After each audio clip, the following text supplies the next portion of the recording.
Good morning. I welcome you this morning on this second hot Sunday of July.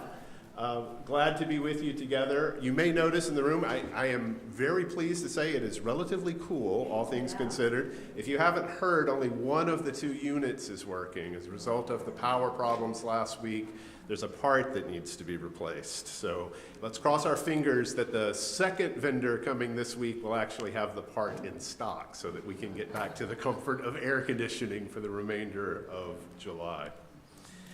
I have opening words to share with you this morning. These are from Cindy Terlazzo, and it's entitled, "With Love as My Guide."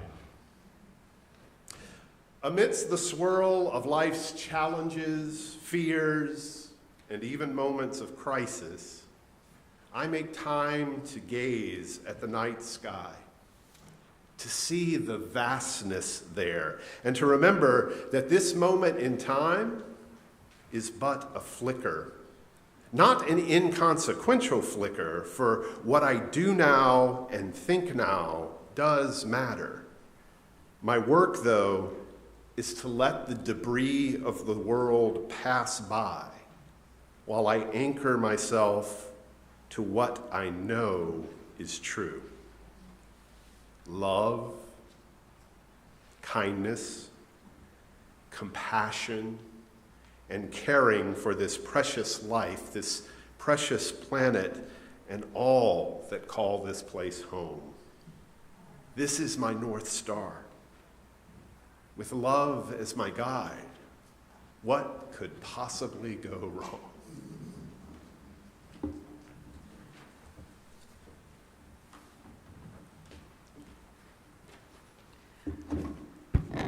Good morning. Welcome, new friends and old, to our shared journey of the Spirit. We're grateful you're with us this morning. My name is Barbara Castellanastasiak, and I am this morning's worship associate, and I'm also very pleased to welcome you to this service. We are a spiritual community that appreciates the importance of the practice of appreciation and acceptance. Together, we work to empower each other in our spiritual growth and support each other through birth, childhood, youth, adulthood, and as cherished elders. Being in Sunday worship together is one way that we all learn who we are together and as individuals. Worship is for us a time when we share in the spiritual practice of listening. And because we are always learning to listen, we understand if you have a need to leave suddenly for a conversation or to help someone with a need. If you're a person who gets overwhelmed by sound stimuli, our parlor is a very quiet room where you can listen to and watch the service, although it may not be as cool as this room. If you need to talk, you can watch and listen from the library, and our ushers can help you find these rooms. On Sunday mornings, we're asking that all food be kept out of the library, but you can have that in other spaces. If children, youth, and their families have questions about our religious education program, please talk to our DRE, Nick Walwork. I don't know if Nick is here today, but you can reach him on email. And you can find out more about our choir and other ensembles from our music director, Michael Rosen. Our AV tech director usually is at the back of the room. That's Alex Walsh, but we have Gabor and someone else who I can't see. One of the Davis boys, thank you, to do our AV this morning. And Katie Julik is here most weekdays and is happy to get your emails. Charles Loflin will be with us for the rest of July as our minister, and Reverend Sasha will be coming in August and start her services in September. We have a few other announcements in our order of service, online and on the back of your papers.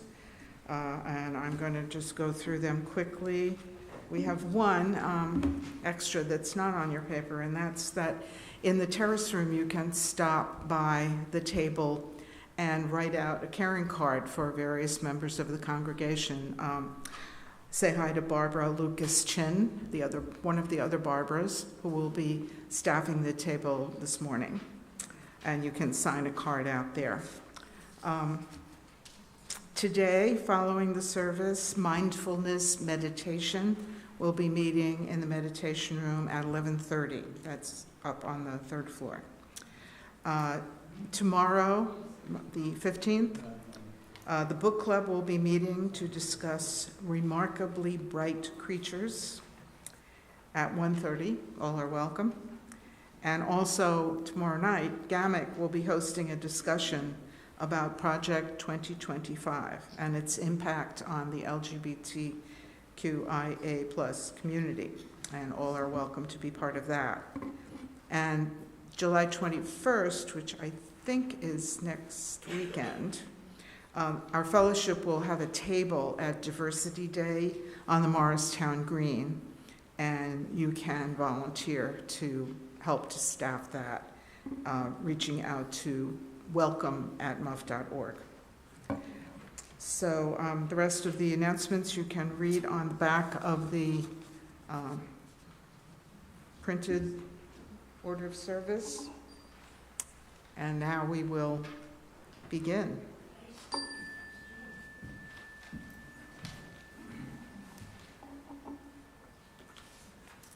Charles will light the chalice as we read the affirmation together.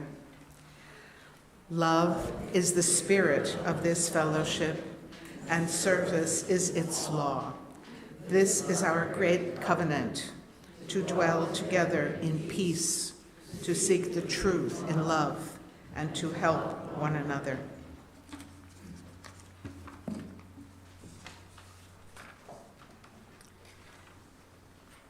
And now we have a song to sing, When the Summer Sun is Shining. I invite you to rise in body and spirit as you are able. When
actually milestones, but I don't think you have one.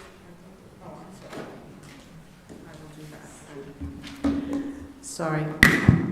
We haven't received any written milestones and passages this morning, but we know that there are many things among us, both of joy and sorrow. And Charles will lead our meditation this morning. Good morning. Again. So I invite you into a spirit of reflection, of meditation, of deep thought, quiet contemplation, perhaps ardent prayer. We come here knowing that this is a difficult world in which we live. And the news only reinforces that fact. This morning, I am reminded of these words from Dr. Martin Luther King Jr. I think they are words that our hearts need to hear and hold on to at this time. The ultimate weakness of violence is that it is a descending spiral, begetting the very thing it seeks to destroy. Instead of diminishing evil, it multiplies it. Through violence, you may murder the liar, but you cannot murder the lie, nor establish the truth. Through violence, you murder the hater, but you do not murder hate. Through violence, in fact, we merely increase hate. Returning violence for violence multiplies violence, adding a deeper darkness to a night already devoid of stars. Darkness, friends, darkness cannot drive out darkness. Only light can do that. Hate cannot drive out hate. Only love can do that. Will you join me in this moment of silence?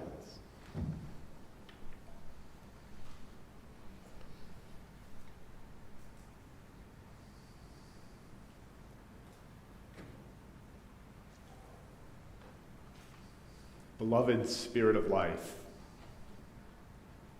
the force of love that permeates a world sometimes hell-bent on hate,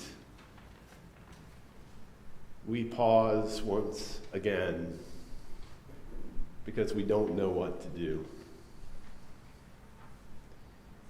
Ours is an environment that has perpetrated a feeling for violence.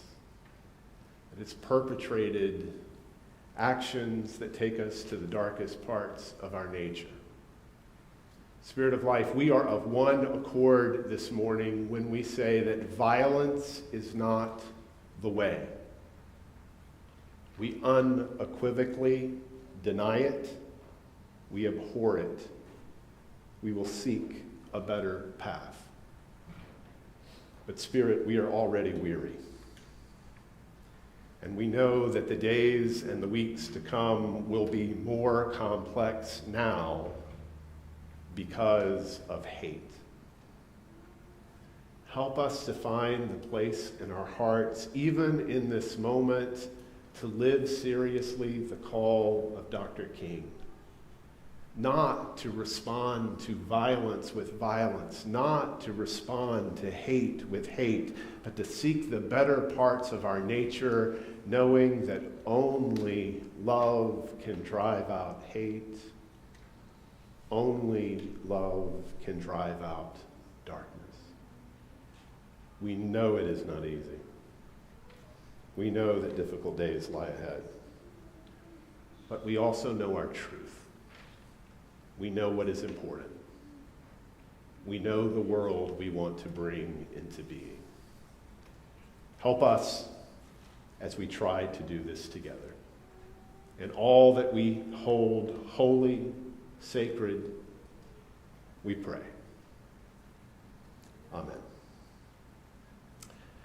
You are invited to join as we sing again. This is number 1046, one of my all-time favorites. Shall we gather at the river? I wish we were at a river this morning. It would be cool. But again, I invite you to rise in body or spirit as you are able, and let's sing together.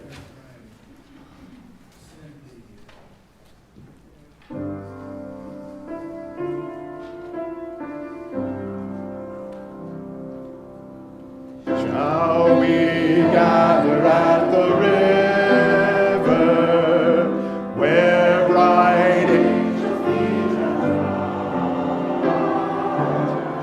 with His crystal tide forever flowing by your throne of God.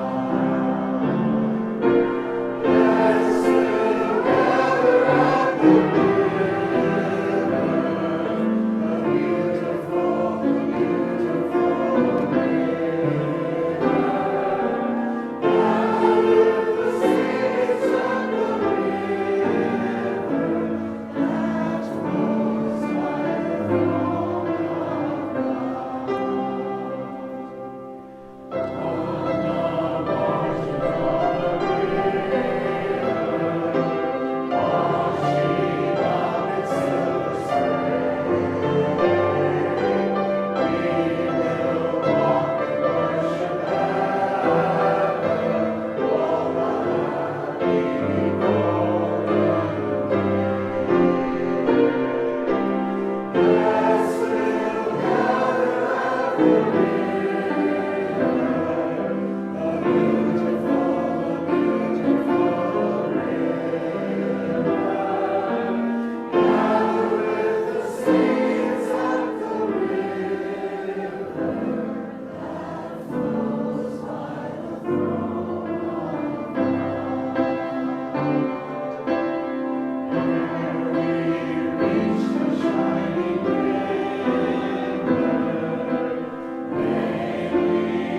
the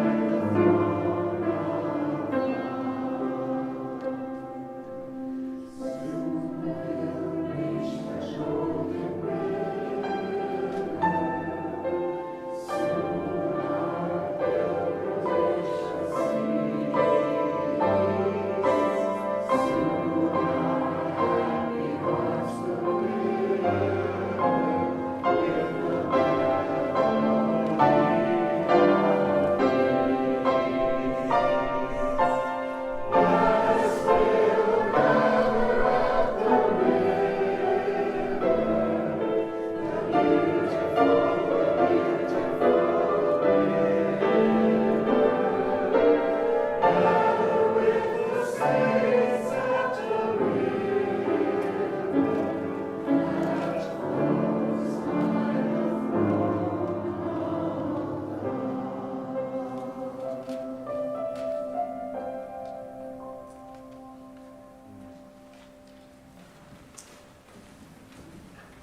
Oh, there's just some music that gets at your soul, doesn't it? That one does it for me. I hope it does it for you too. The reading I've chosen today is from a book by New York Times bestselling author Martha Beck. It's called The Way of Integrity, Finding Your Path to Your True Self. Little did I know when I was preparing the sermon this week how relevant some of these words would be. The word integrity has taken on a slightly prim, judgmental nuance in modern English. But the word actually comes from the Latin integer, which simply means intact. To be in integrity is to be one thing, whole and undivided. When a plane is in integrity, all its millions of parts work together smoothly and cooperatively. If it loses integrity, it may stall, falter, or crash. There's no judgment here, it's just physics.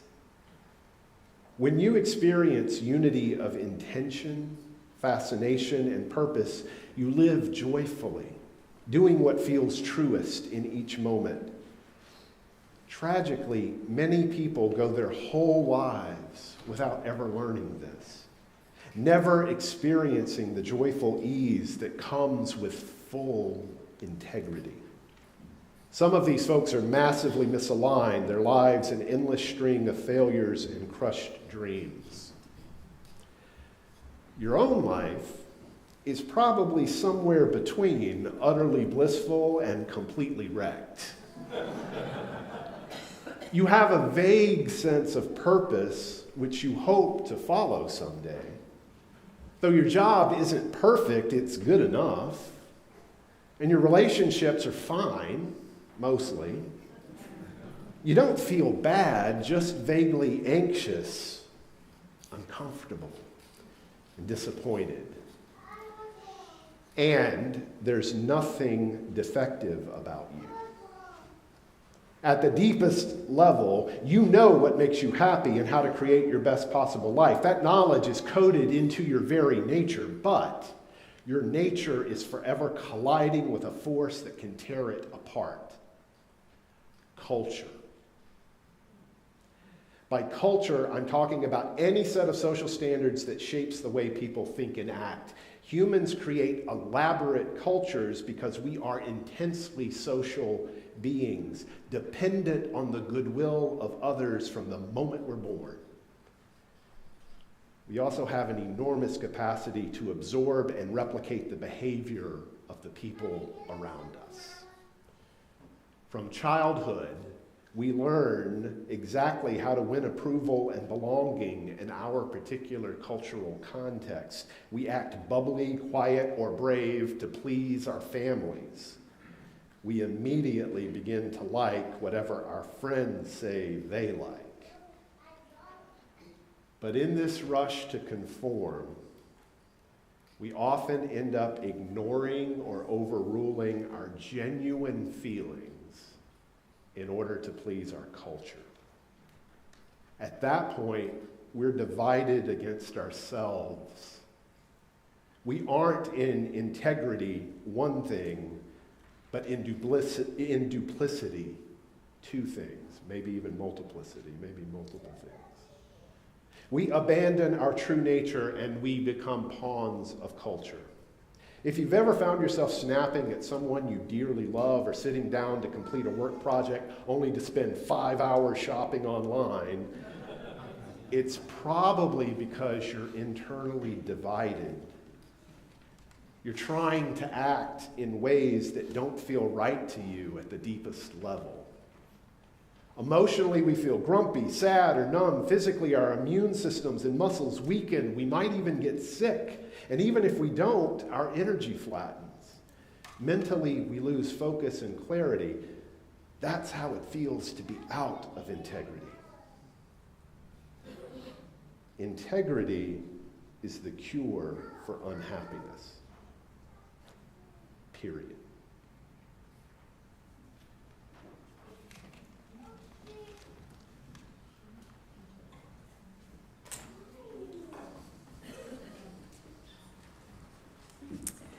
We will now hear some music from Michael for our offertory. And today's offering will be split 50-50 with the Interfaith Food Pantry, which is we're proud to have donated 1.2 million pounds of food last year. We helped to do that. But there's still much more work to do, and we need your help. So you can donate via text to give number 73256 with keyword MUUF followed by the dollar amount, or give online at muff.org and select Sunday offering on the menu.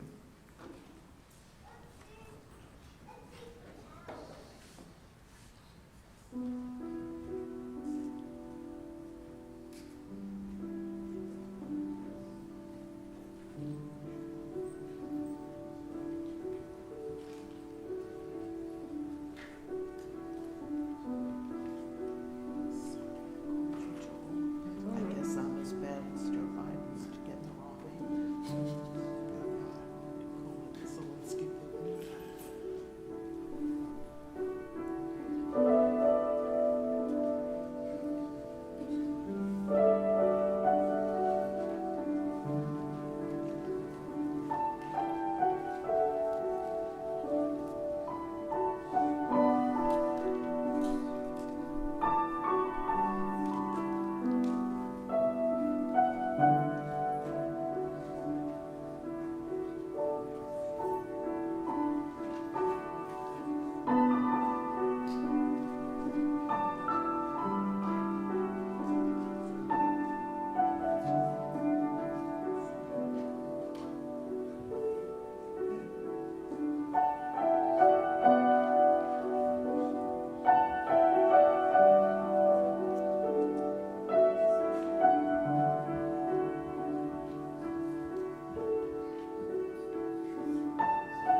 Michael, I don't know how you do it, but you just picked the perfect thing for the occasion. Who would have known that when you were picking this out, how resonant it would feel this morning?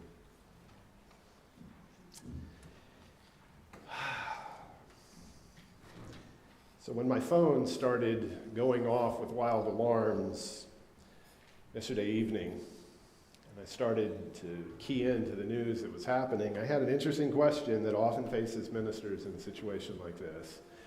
Do I scrap everything that I planned for a Sunday morning because of a need to address the immediacy of the life that we're living through?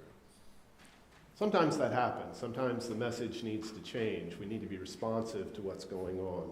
And I debated seriously for a long time about trying to figure out what to say about the terrible events of yesterday. Ultimately, I decided not to scrap my plans, partly because we are still so early in the process. There's just too much information we don't know at this point. And one of my strong feelings, the one thing I will say to you, is I encourage you not to jump on the bandwagons, not to be baited by what is about to happen, about what is to come, but instead to take a step back and before you speak or put anything on Facebook or Twitter or some other social media, or even say casually to a group of people, before you speak, ask yourself, what do my values call me to do? We have a responsibility here, if we truly believe what we say, to be the agents of the change we're looking for in the world. And that is particularly hard to do when the world doesn't want to hear it and is interested in moving on quickly to the next thing. But we can make a difference, however small, in our own circles, if we stop and ask ourselves, what do our values call us to do? And that's ultimately why I decided to stick with the sermon I had outlined here, because that is essentially, is it not, asking about what it means to walk in the way of integrity, to move in the way of integrity, to be in the way of integrity as we embody it in our lives. You know, I think it's interesting what Martha Beck says, because I think she's right. I think integrity has, in some ways, become sort of moralized in a way that lessens its overall impact, slightly prim with a little bit of judgment. In fact, if you look up the definition of integrity, the online Oxford English Dictionary lists as the first definition the quality of being honest and having strong moral principles, moral uprightness.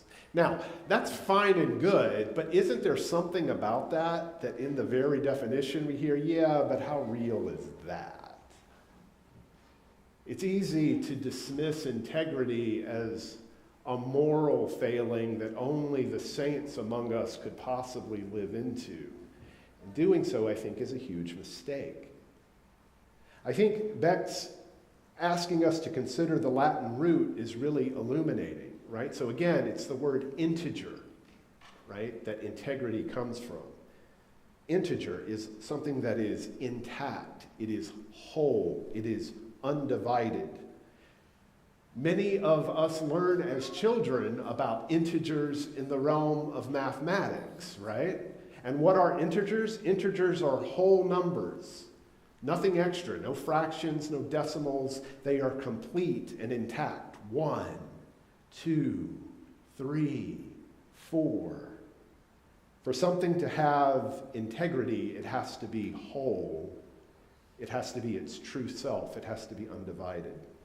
In my home congregation of Montclair, we are often fond of saying, as part of our worship service, you are invited to bring your full self here. Those are powerful words. And they strike people sometimes in amazing ways, because so much of the society in which we live, frankly, isn't interested in your true full self, and certainly isn't open to your true full self. But part of our commitment in religious community is exactly that, to encourage all of you to be here. Not just the pretty parts that you dress up on Sunday morning, but the struggles, the frailties, the mistakes that we make, and the learnings that we need to learn from one another. Now, Beck goes on to say, as you heard in the reading, that she sees integrity as the cure for unhappiness, a way to abandon our human suffering, to embrace our truest nature, and to experience joy.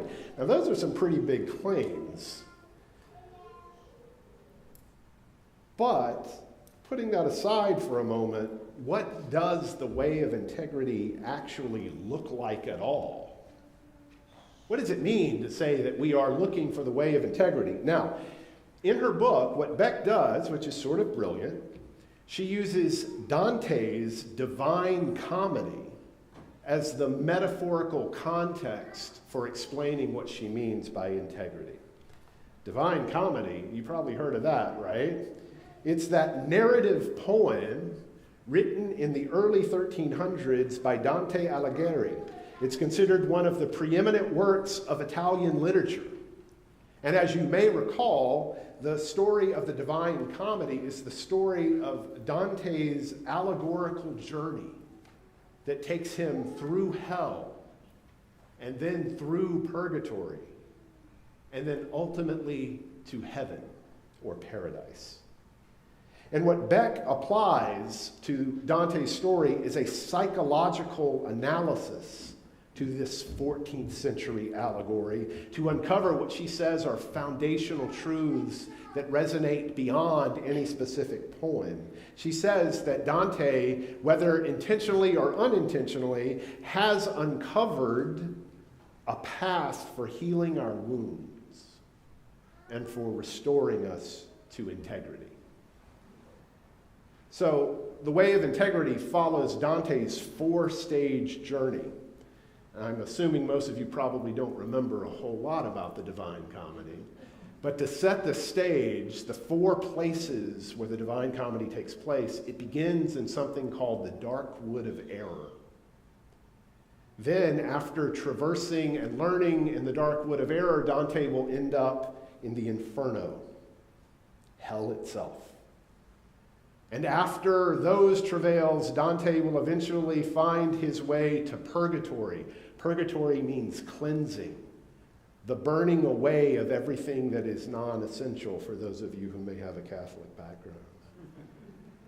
And ultimately, the journey will be through paradise, where Dante, transformed because of his actions, now experiences ultimate love. Well, this morning we're going to dig a little bit into the way of integrity for what it might hold for us, but we're only going to tackle that first stage of the journey. We're going to tackle what it means for us to find our integrity when we recognize that we begin this journey in the dark woods of error. Dante says, "Midway upon the journey of our life, I find myself within a forest dark, for the straightforward pathway has been lost." Does that sound familiar? Have you ever had that experience where you wake up and you just feel like you have somehow ended up on the wrong path? You're not exactly sure how, you're not exactly sure how you got here, but somehow you're here. It reminds me of that song by the Talking Heads. You wake up and you wonder, is this the life that I really wanted? And for many of us, we have to say that the moment comes when we realize we are not where we want to be. And frustratingly, for so many of us, the path that has got us here, where we have ended up, where we have arrived, is because we have done the very things that we were supposed to do. It's not like most of us have been rebels without a clue, going off and completely doing our own thing. They told us to do this, and we did it. Who is they? Our culture. Our culture told us the rules for behavior. And yet, after doing everything within our power to be good, somehow we wake up on one morning sooner or later and we realize it isn't enough. We're somehow still not doing enough, or apparently we're not doing it the right way. And it doesn't matter how hard you work at it, you can't find the right path. Because the right path doesn't seem to truly exist. It's when you wake up and you recognize the hard truth that you are in the dark forest. Whether consciously or unconsciously, whether by choice or chance, you live in the dark woods of error. Guess what, my friends? Living in the dark woods turns out not to be very much fun. Maybe that's why it's called the dark wood of error. What does living in the dark wood feel like? Well, for many of us, it makes us feel like we have no purpose. We lose our sense. We ask, why? Are the things that I have worth the things that I have? We may lament like the writer of Ecclesiastes, vanity, vanity, all is vanity. Or perhaps Shakespeare is more your speed. It is a tale told by an idiot, full of sound and fury, signifying nothing. That's the moment of truth, isn't it? Where you pull back the curtain, where you take off the mask, where you start to see things as they really are. It's an awakening in which we can call our reality truly what it is: dark woods. Culturally, we've been told that maybe we can get through these dark times if we simply achieve something great. We should throw our energies into achieving. Achieving what? Well, maybe we try to find our purpose in attaining wealth. So we throw ourselves into our occupations. We must have the right house, the right car, the right things. Or maybe that doesn't work and we decide we're going to pursue fame. We want to be known. We want to be respected. Or perhaps we go in a different direction entirely. Perhaps we decide that we will find our purpose in a totally aesthetic life, in the mold of Henry David Thoreau. Let's all go live in a cabin in the woods, disconnected from the power grid, devoid of all modern convenience. Maybe then we will find our purpose. Or maybe it's activism. Get involved with an issue, save the planet. Work for immigration justice. Get involved to make sure that all people have inherent worth and dignity. Get involved with, a faith community. We strive to become social justice warriors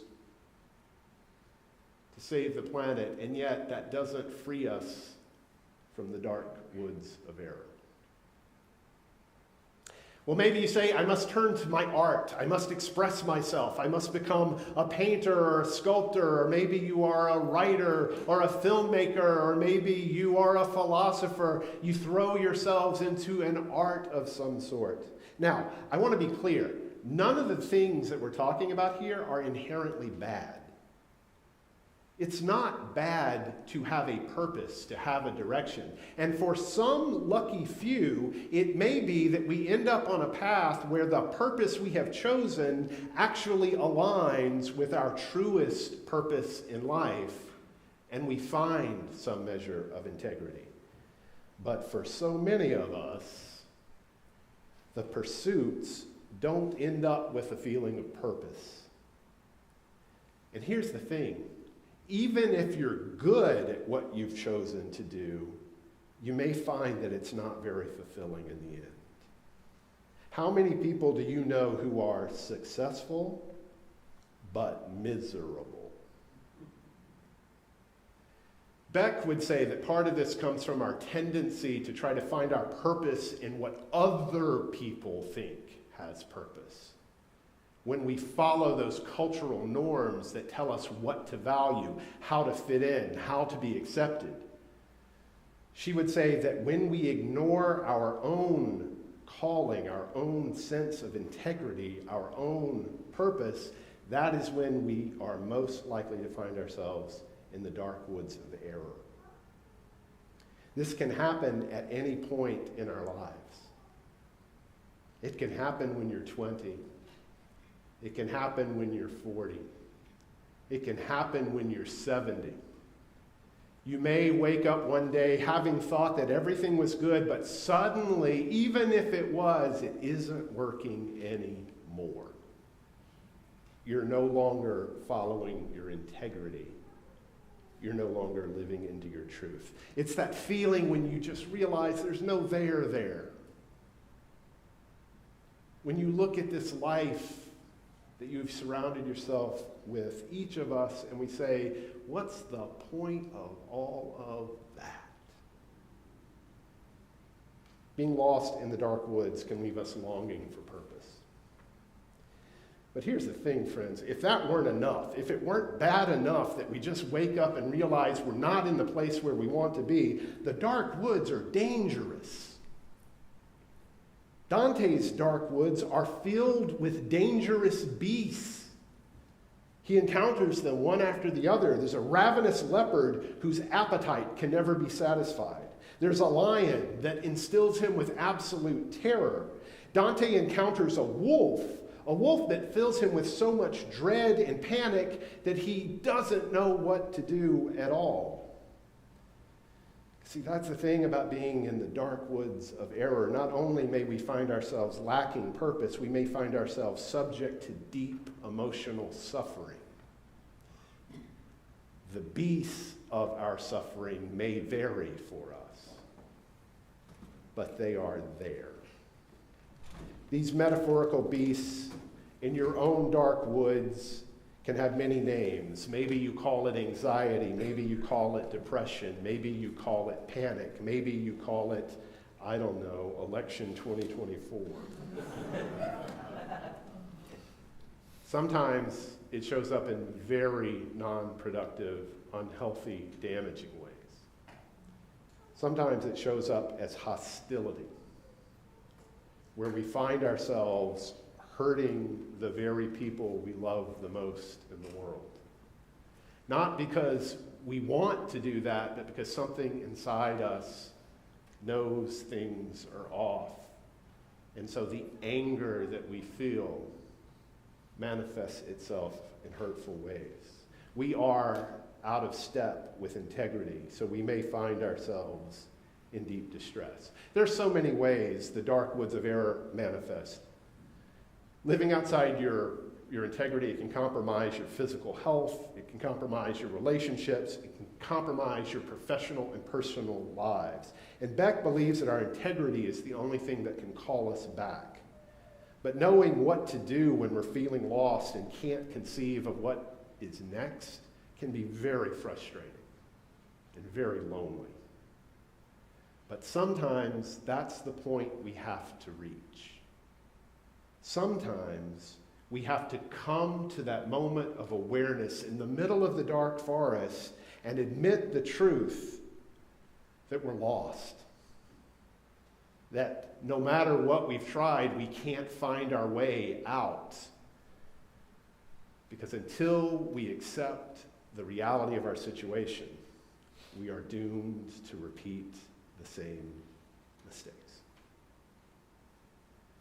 Part 1, the woods of error. But Dante, within the woods of error, as he begins to realize how desperate his situation is, the fog lifts a little bit and he sees something. He sees a mountain rising out beyond the forest. And he thinks, well, there's the path. It's this gorgeous, beautiful mountain bathed in sunlight rather than the shadow of the dark forest. And he knows if he can only get to the mountain, if he can only climb the summit, he will move on from the forest of despair. Dante calls the mountain the Dilatoso Monte, which means Mount Delectable. This is what happens for so many of us when we finally come to the point of recognizing and accepting that we are in the dark woods of error. We have a vision of something better. A mountain may appear and we put our hopes in it. If only I can do this, things will get better. If only I go this direction, things will get better. But here's the problem. No matter what When Dante sets out to try to climb the mountain, he finds it to be a much more difficult path than he imagined. Remember those metaphorical beasts? They stop him every step along the way. The further he climbs, the more they drive him back into the dark woods over and over and over again. He sees the mountain. He knows if he can only reach its summit, and yet he can't get there. And that is the moment when we face perhaps the greatest existential crisis. Because it feels like we know the truth of our situation, and yet we still have no way to save ourselves. It's a powerful metaphor. From within the dark forest, Dante sees what looks like the path of escape, but it is ultimately insurmountable. No matter how much we throw ourselves into the struggle, no matter how much we exhaust ourselves, our progress, like Dante's, is likely to prove insufficient because Mount Delectable is unattainable. Part 3, the guide. Now, if you are a fan of fantasy epic stories, you know how it goes. There's a moment of crisis, a low point. The hero is tempted to just give in to total despair. They can't find a way out on their own, and then something happens. What happens? Well, usually, the arrival of a guide. Maybe it's Star Wars. Obi-Wan Kenobi coming to Luke Skywalker. Maybe it's another great epic tale.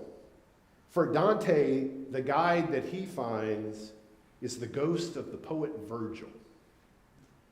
Virgil happens to be Dante's absolute favorite poet in the whole world. And Virgil happens to be there and happens to know how to help Dante and happens to have plenty of time to do it and is willing to offer his assistance. It's the classic tale of adventure. The teacher arrives at the moment when the pupil most needs it. That's quite convenient, isn't it?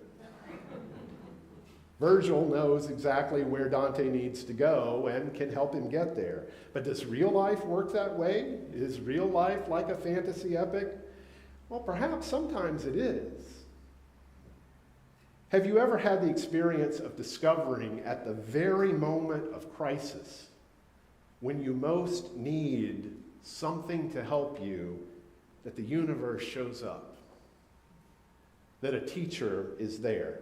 It may not be someone new or unexpected. The appearance is often not in a way that you could have predicted, but it is often serendipitous. At least that can be true from a certain perspective. Consider this. Dante knew Virgil because he already knew his poetry. In essence, while he's meeting his ghost, he had already met Virgil before. He had learned. And in his moment of need, his memory of what he had learned became his teacher. I can't tell you how many times that has happened in my own life. My own teachers have come either in books that I've read or a podcast that I may have heard or in a casual conversation that someone shared with me. In the moment when I most need the light, the glimmer can often manifest itself. Sometimes it does show up as a whole new guide. Sometimes that's a professional. Maybe it's a therapist. Maybe it's a doctor. Maybe it's just a friend who helps us when we have reached our low. Maybe it's the casual introduction from a mutual friend that sows the seeds of promise that germinate for so long, unknowns to us, yet in the moment when we need them begin to bloom. Just the right moment. It's not a guarantee, but it's an important pattern that we can look for. To ask ourselves, who are the teachers? Who are the guides that can help us through, that can show us the way? And let us be forever grateful and thankful for all those teachers. Now, I also just want to quickly add here that I am not suggesting that you must find an external teacher in order to achieve your full integrity. The external teacher is often not the singular answer to all my problems, or your problems, or Dante's problems. Virgil is an essential guide that's necessary for this stage in the journey, but if you follow all of what happens in the Divine Comedy, Virgil can't take Dante all the way to paradise. He can only go so far. And our teachers, our learnings, our wisdoms are often the same. No one can give you your integrity, but they can help you in moments to claim it. The point for most of us is that finding the way of integrity, the path that may lead us out of the dark woods, does often involve these essential guides, these teachers. We're almost at the end of the first stage. There's one thing left now to do. Dante has found his guide. Virgil is helping him on his way. And how does he get out of the dark woods? What's the path? Because it isn't climbing Mount Delectable. He can't do that. He can't go back through the forest. The beasts and everything is there. He has to go forward. He has to go to the damned gate. Like literally, the gate that is damned. And when he arrives at the gate, there's an inscription over it. It says, "Through me you pass into the city of woe. Through me you pass into eternal pain. Through me among the people lost forever. All hope abandon ye who enter here." Here's the hard truth, friends. Even when you're ready, even when you've come to the realization in the dark forest that you are going to live into your integrity, even when you reach out to those teachers, those sources of wisdom that will guide you, it's still a difficult path, and it requires periods of transition, moving through gates. Dante isn't done. He's still got to go through inferno or hell. He's still got to go through purgatory. He still has to go through paradise. And that is the way of integrity. It's not a chosen once and done forever. It is a continuous moment of transition. And the truth is, the only way out is through. Let those be words for the time we find ourselves in. The only way out is through. Because the way of integrity is as much a process as it is a path. Overall, I find the book to be a really helpful tool about thinking about what it means to live in integrity. There are some really useful exercises and resources within the book thinking about these various stages of what needs to happen. But I'll also admit that at times the book exhibits some of what I consider the trappings of self-help books. There's a particular emphasis on the individual. Everything's about what the individual is going to do. And there is truth. No one can give you your integrity. Ultimately, you must be responsible for your own path. But I wonder what we lose when we don't consider the communal aspects of integrity. I think we live in an age where the failures of individual integrity, of integrity in individuals, is obvious. But I worry more and more about the erosion of integrity within our institutions and organizations. What are the implications for the lack of integrity across political, religious, corporate, and professional and personal realms? I would hope that as a faith community, we'd be willing to engage not only with the idea that we must individually find the way of integrity, but we also must collectively strive to find the way of integrity. Many of the parallels for the individual are also true for us as organizations. We reach phases where there are new understandings, there are new challenges that lie ahead. Beck says integrity is the cure for unhappiness, period. Don't know if I totally agree with that. But I do wonder if it might not be helpful to consider if the epidemic of incivility we're experiencing might benefit from some integrity as well. Because the only way out is through. And the way of integrity is as much a process as it is a path. Blessed be. I invite you to rise in body and spirit as you are able. We're going to sing hymn number 1066, O Brother Son.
Our closing words this morning are from Robert F. Kaufman, Loving and Responsible Action. We have come together to share our deepest concerns, speaking and singing words of inspiration and hope.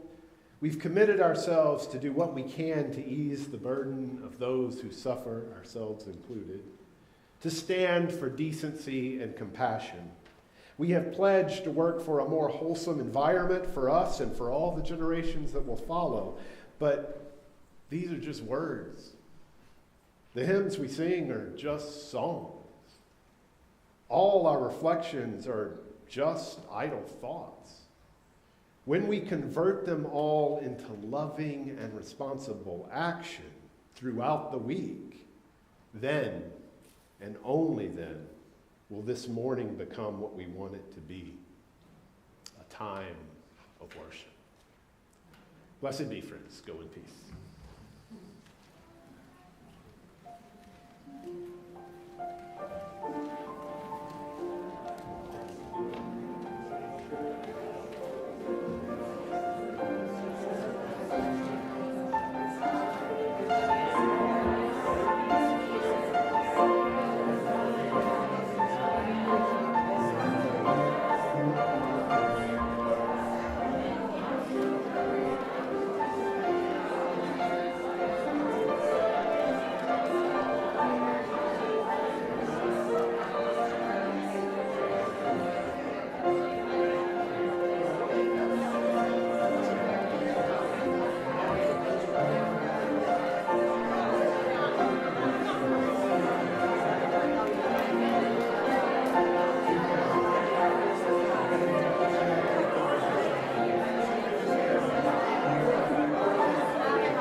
point. It's great. You know, I mean, I was lucky I had my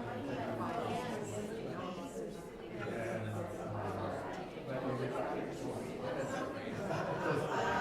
a funny little thing.